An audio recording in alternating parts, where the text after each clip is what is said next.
Hello everyone, welcome to our channel Mahi study IQ GK। आज है 9 नवंबर और हम लोग फुल पत्ती वाली क्लास का रिवीजन करेंगे जो कुमार गौरव सर के द्वारा कराया जाता है। इसके साथ ही ललन टॉप देखेंगे जिसमें स्टैटिक जीके के क्वेश्चन करेंगे। तो चलिए आप लोग वीडियो के लास्ट तक बने रहिए।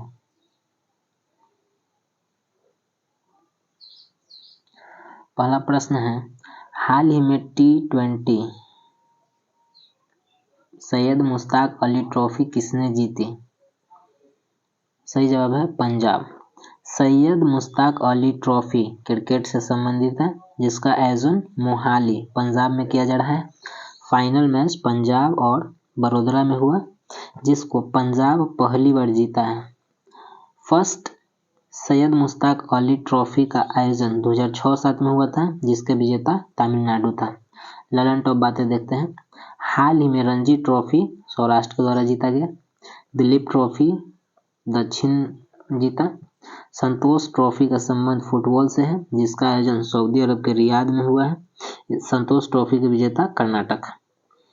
आईसीसी वर्ल्ड कप 2023 का आयोजन इंडिया में किया जा रहा है। यह 13वें क्रम का है। आईसीसी वर्ल्ड कप 2023 में कुल 10 टीम भाग लिए हैं। आईसीसी वर्ल्ड कप 2023 के ब्रांड एम्बेसडर शाहरुख खान है।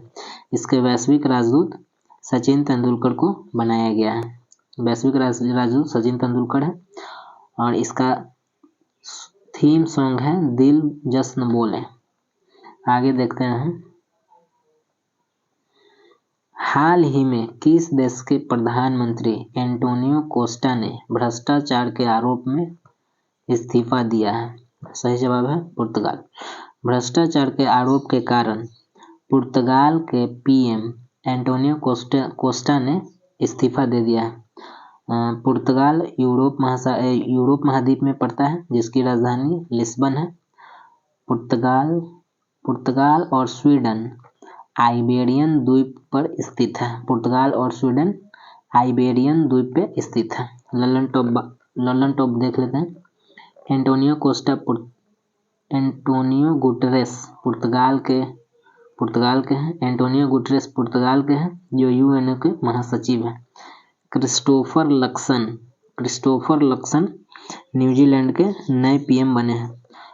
मंत्रिपरिषद का आकार लोकसभा के 15% होगा।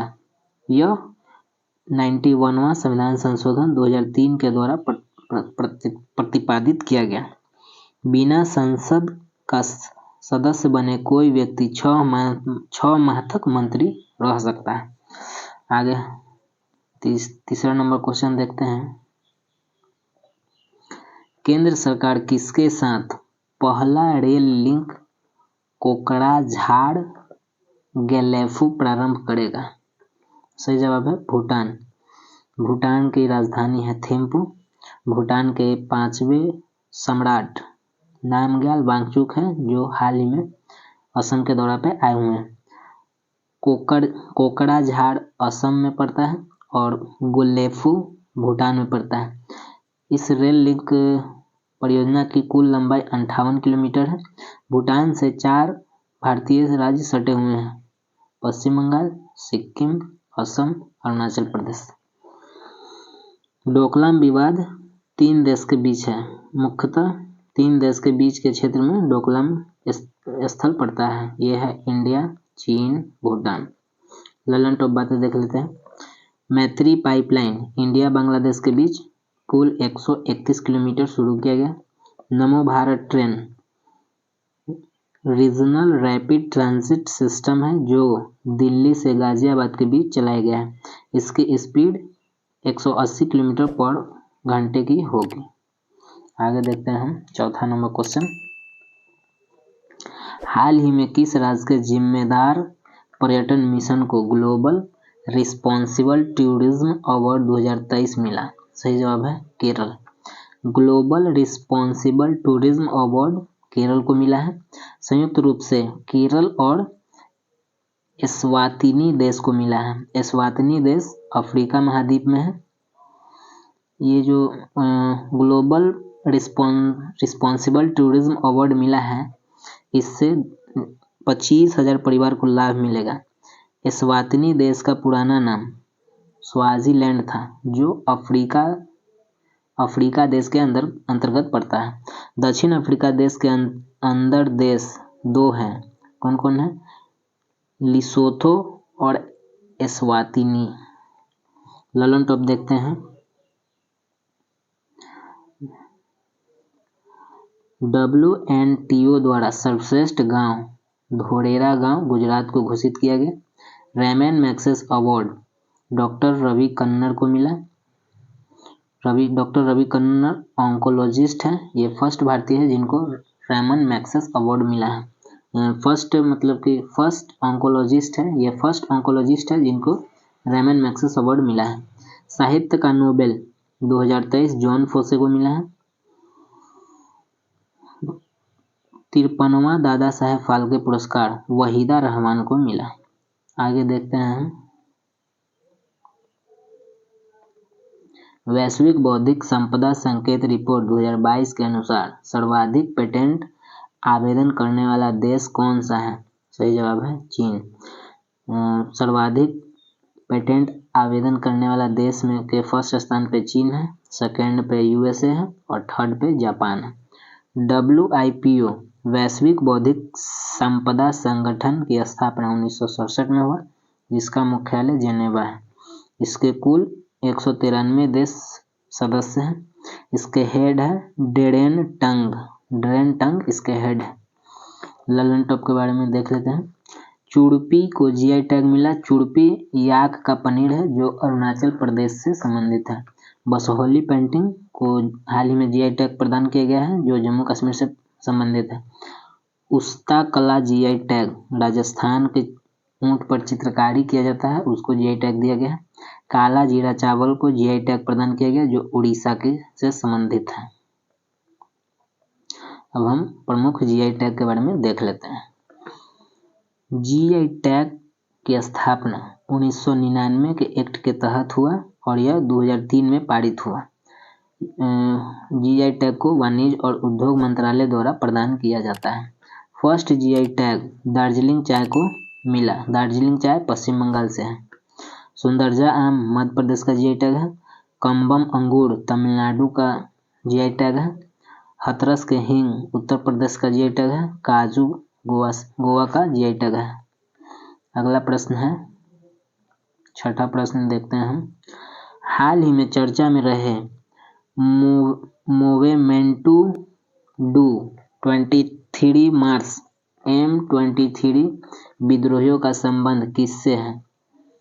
आपका सही जवाब है कांगो लोकतांत्रिक गणराज्य की राजधानी किंशासा है। M23 2021 से सक्रिय विद्रोही संगठन है।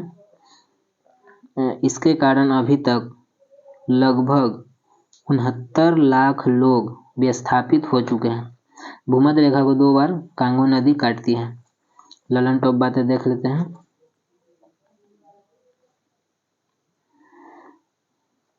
माही नदी कर्क रेखा को 2 बार काटती है। कांगो नदी भूमध्य रेखा को 2 बार काटती है। कर्क रेखा को 2 बार काटने वाली नदी माही नदी, भूमध्य रेखा को 2 बार काटने वाली नदी कांगो नदी, मकर रेखा को 2 बार काटने वाली नदी लिम्पोपो नदी है। विश्व की मीठे पानी की 3 सबसे बड़ी झील है, क्रमशः सुपीरियर झील, मिशिगन झील, विक्टोरिया झील। विश्व में 2 सर्वाधिक जैव विविधता वाले स्थानों में फर्स्ट पे अमेजन है और सेकंड पे कांगो आता है। सफेद नील नदी और नीली नील नदी खार्तूम में मिलती है। खार्तूम के बाद यहाँ से इसे नाइल नदी कहा जाता है। 7वां प्रश्न देखते हैं हम। हाल ही में एक माह में से 16.1 मीट्रिक टन का सर्वाधिक कार्गो संभालने वाला भारत का पहला बंदरगाह कौन है? सही जवाब है मुंद्रा बंदरगाह। मुंद्रा बंदरगाह अडानी द्वारा विकसित किया गया बंदरगाह है। भारत का मुंद्रा बंदरगाह पहला प्राइवेट बंदरगाह है जो 16.1 मिलियन टन कार्गो को संभाला है। मुंद्रा बंदरगाह गुजरात के कच्छ की खाड़ी में है। निर्यात करने में फर्स्ट स्थान पर जामनगर जिला आता है। ललन टॉप देखते हैं। चाबहार बंदरगाह ईरान में है, जो भारत के द्वारा विकसित किया गया है। दुक्कम बंदरगाह ओमान में है। ग्वादर बंदरगाह पाकिस्तान में है, जो चीन के द्वारा विकसित किया गया है। हब्बन टोटा बंदरगाह श्रीलंका में है। हब्बन टोटा बंदरगाह को 99 वर्ष के लिए चीन को दे दिया गया है। हब्बन टोटा बंदरगाह को 99 वर्ष के लिए चीन को दिया गया है। अगला प्रश्न देखते हैं हम।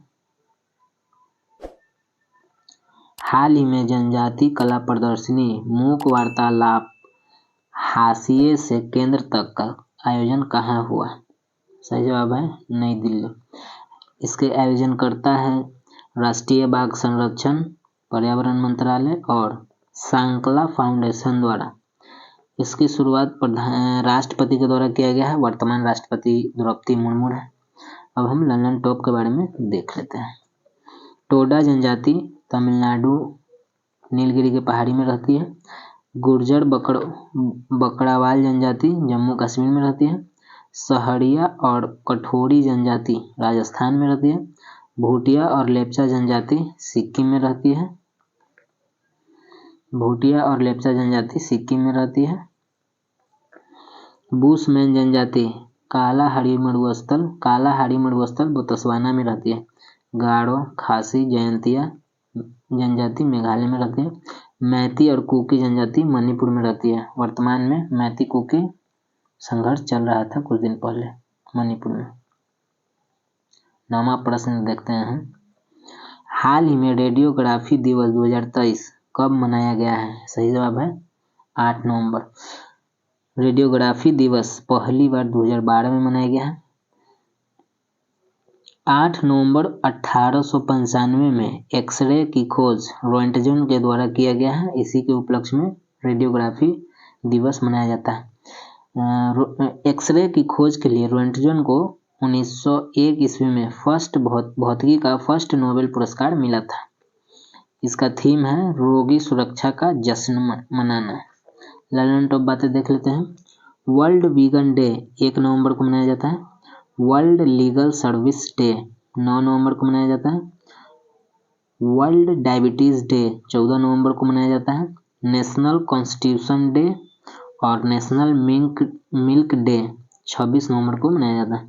नेशनल कॉन्स्टिट्यूशन डे राष्ट्रीय संविधान दिवस और राष्ट्रीय दुग्ध दिवस 16 नवंबर को मनाया जाता है। अब हम लास्ट क्वेश्चन देख लेते हैं। कर्नाटक के 19वें कलाकार पुरस्कार से किसे सम्मानित किया गया? सही जवाब है ओपोलिनारिस डिसूजा को। ये कलाकार पुरस्कार इन्हें मिला है। ओपोलिनारिस डिसूजा को कलाकार पुरस्कार से सम्मानित किया गया। यह 19वें क्रम का पुरस्कार है। ओपोलिनारिस डिसूजा को कोंकणी भाषा से संबंधित है, इसलिए इन्हें कलाकार पुरस्कार दिया गया है। कलाकार पुरस्कार की शुरुआत 2005 से किया गया है। ललन टॉप के बारे में देख लेते हैं।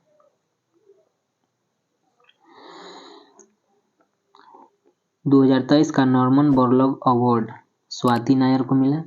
राष्ट्रीय स्मार्ट सिटी पुरस्कार इंदौर को मिला है। मिस्र का सर्वोच्च राजकीय पुरस्कार ऑर्डर ऑफ नाइल प्रधानमंत्री नरेंद्र मोदी को दिया गया। 2023 का लोकमान्य तिलक पुरस्कार प्रधानमंत्री नरेंद्र मोदी को दिया गया। सर्वश्रेष्ठ राज्य का भूमि सम्मान पुरस्कार ओडिशा को दिया गया।